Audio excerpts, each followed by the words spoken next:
चक्र है। यही है जिंदगी का पहिया। हम सब इस रास्ते के यात्री हैं। बुद्ध हमें सिखाते हैं कि इस पहिए पर हमारी जगह तय नहीं है। हमारे पास अपनी किस्मत बदलने की शक्ति है। हम सिर्फ किस्मत के कठपुतली नहीं हैं।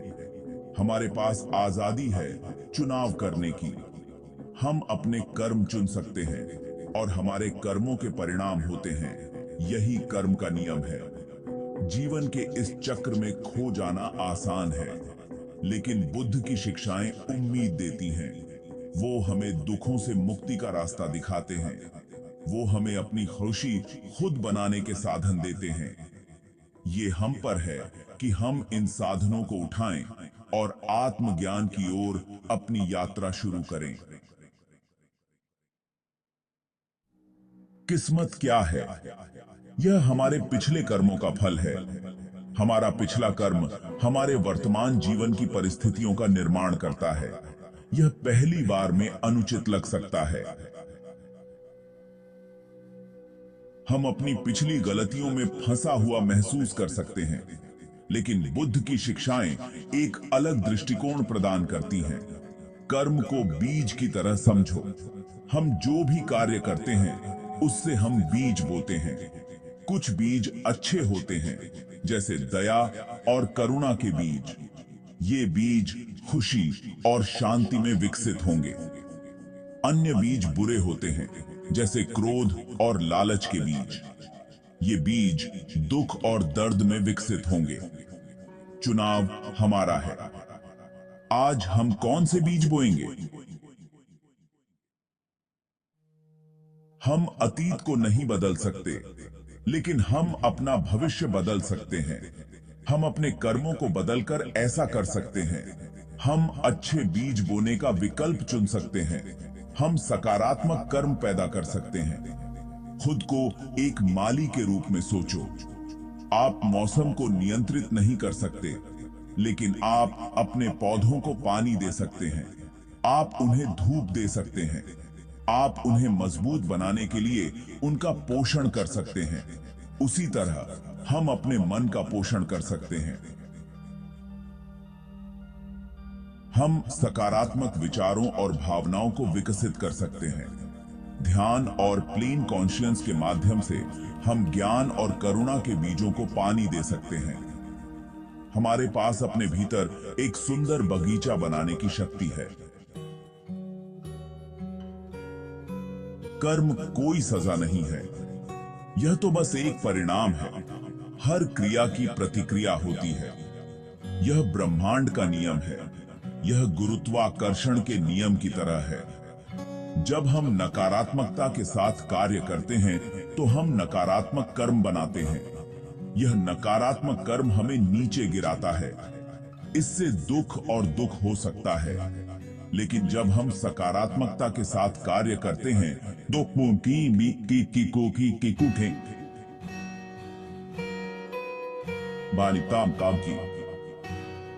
हम सकारात्मक कर्म बनाते हैं। यह सकारात्मक कर्म हमें ऊपर उठाता है। इससे खुशी और शांति मिल सकती है। कर्म को समझना फैसला सुनाने के बारे में नहीं है।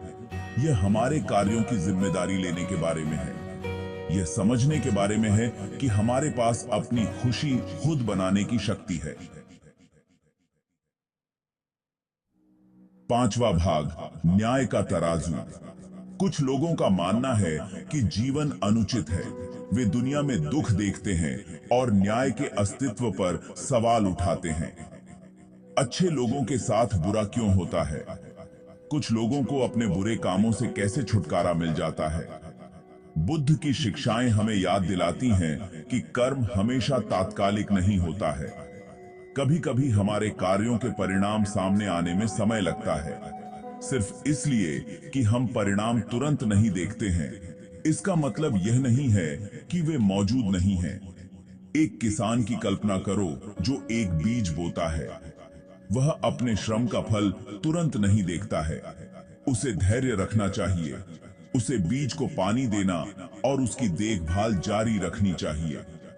समय आने पर बीज अंकुरित होगा और एक पौधे में विकसित होगा जो फल देता है। कर्म भी उसी तरह काम करता है। हमें धैर्य रखना चाहिए। हमें भरोसा रखना चाहिए कि न्याय की जीत होगी। भले ही हम इसे इस जीवन काल में न देखें, हमारे कार्यों के परिणाम अंततः प्रकट होंगे। छठा भाग, सदाचार का मार्ग। बुद्ध ने सिखाया कि आत्मज्ञान का मार्ग सदाचार से प्रशस्त है। उन्होंने अष्टांगिक मार्ग में इस मार्ग की रूपरेखा तैयार की, जिसमें सही समझ, सही विचार, सही वाणी, सही कर्म, सही आजीविका, सही प्रयास, सही प्लेन कॉन्शियंस और सही एकाग्रता शामिल है। अष्टांगिक मार्ग पर चलकर हम अपने मन और कर्मों को शुद्ध कर सकते हैं। हम सकारात्मक कर्म पैदा कर सकते हैं और दुखों से मुक्ति के करीब पहुंच सकते हैं। यह मार्ग अंधविश्वास या हठधर्मिता के बारे में नहीं है। यह जागरूकता, करुणा और सत्यनिष्ठा के जीवन जीने के बारे में है। यह उन विकल्पों को बनाने के बारे में है जो हमारे अपने और दूसरों के कल्याण के लिए अनुकूल हैं। यह आत्म खोज और विकास की यात्रा है।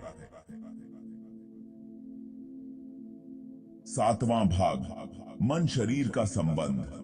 बुद्ध ने सिखाया कि मन और शरीर आपस में जुड़े हुए हैं। हमारे विचारों, भावनाओं और कार्यों का हमारे शारीरिक स्वास्थ्य और तंदुरुस्ती पर सीधा प्रभाव पड़ता है। नकारात्मक विचार और भावनाएं शारीरिक बीमारियों के रूप में प्रकट हो सकती हैं। तनाव, चिंता और क्रोध प्रतिरक्षा प्रणाली को कमजोर कर सकते हैं और हमें बीमारी के प्रति अधिक संवेदनशील बना सकते हैं। दूसरी ओर, सकारात्मक विचार और भावनाएं प्रतिरक्षा प्रणाली को मजबूत कर सकते हैं और उपचार को बढ़ावा दे सकते हैं। स्वस्थ और पूर्ण जीवन जीने के लिए सकारात्मक मन शरीर संबंध विकसित करना आवश्यक है। इसमें प्लेन कॉन्शियंस का अभ्यास करना, शारीरिक गतिविधि में शामिल होना और पौष्टिक भोजन के साथ अपने शरीर को पोषित करना शामिल है। अपने मन और शरीर की देखभाल करके हम इष्टतम स्वास्थ्य के लिए परिस्थितियां बनाते हैं। आठवां भाग, जागृत आत्मा। बुद्ध की शिक्षाओं के मूल में आत्मा की अवधारणा है, या संस्कृत में आत्मान। आत्मा शाश्वत और अपरिवर्तनशील है, अस्थायी भौतिक शरीर के विपरीत। यह इस बात का सार है कि हम कौन हैं। ध्यान और प्लेन कॉन्शियंस के माध्यम से हम अपने वास्तविक स्वभाव से जुड़ सकते हैं। हम अलगाव के भ्रम से जाग सकते हैं और सभी प्राणियों के साथ अपनी जुड़ाव का एहसास कर सकते हैं। यह जागृति कोई मंजिल नहीं, बल्कि एक यात्रा है। यह निरंतर सीखने, विकास और परिवर्तन की प्रक्रिया है। यह अपने और दूसरों के प्रति ज्ञान, करुणा और प्रेम दया विकसित करने के बारे में है। नौवां भाग, पसंद की शक्ति। हर पल हमें एक विकल्प के साथ प्रस्तुत करता है। हम क्रोध, लालच या घृणा के साथ प्रतिक्रिया करना चुन सकते हैं, या हम दया, करुणा और समझ के साथ जवाब देना चुन सकते हैं। हमारे द्वारा किए गए चुनाव हमारे भाग्य का निर्माण करते हैं। वे हमारे और हमारे आसपास के लोगों के जीवन की गुणवत्ता निर्धारित करते हैं। सदाचार के साथ कार्य करने का चुनाव करके हम सकारात्मकता का एक लहर प्रभाव पैदा करते हैं, जो स्वयं से कहीं आगे तक फैलता है। हम एक ऐसी दुनिया में प्रकाश की किरण बन जाते हैं जो अक्सर अंधेरे और अनिश्चित महसूस करती है। याद रखें, हम अपने विचार या भावनाएं नहीं हैं। हम अपने विचारों और भावनाओं के साक्षी हैं।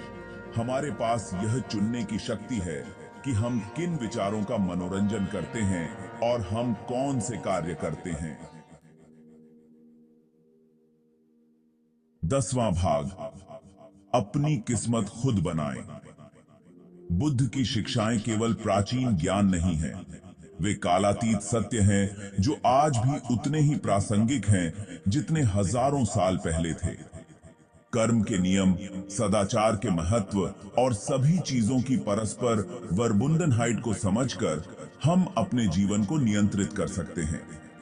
हम दुखों के चक्र से मुक्त हो सकते हैं और उद्देश्य, अर्थ और खुशी से भरे भाग्य का निर्माण कर सकते हैं।